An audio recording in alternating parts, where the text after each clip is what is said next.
Hey, a super short update from me today. I'm in between of something.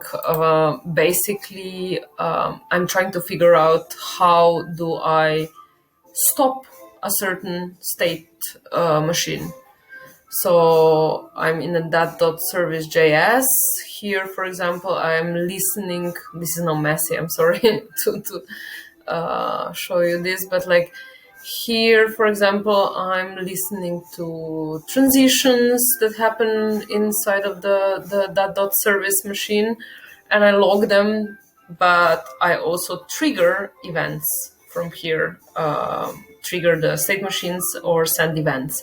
So I was thinking like, okay, when I do like I spawn this state machine hosting plan subscription, let me try to force a certain transition from the current state into a certain state that I choose. I was also trying to stop the machine by calling it just like .stop. Doesn't work. This also doesn't work. So I'm kind of like reading through the docs and trying to understand how and what, because here it's super simple. Here they just say, oh, you see, you can just spawn, you can send to a statement to the actor, you can stop the actor, but for some reason it doesn't work. So I don't know. I'll read a bit more or I'll ask in the chat.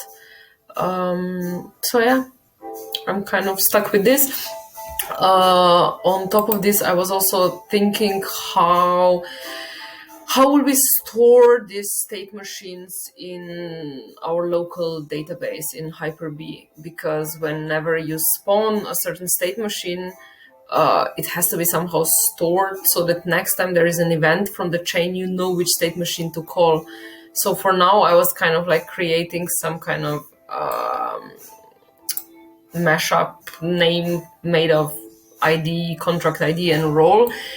And this kind of would work for events where the contract is already exists on chain and the event is actually emitting this information.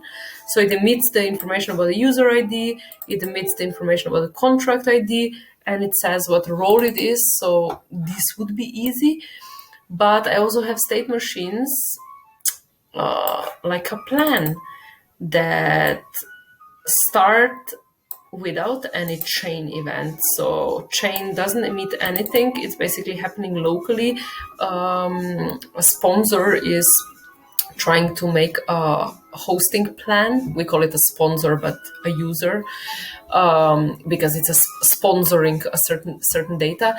So the sponsor is making a subscription to the hosting, but there is no plan ID yet. There is no contract ID yet.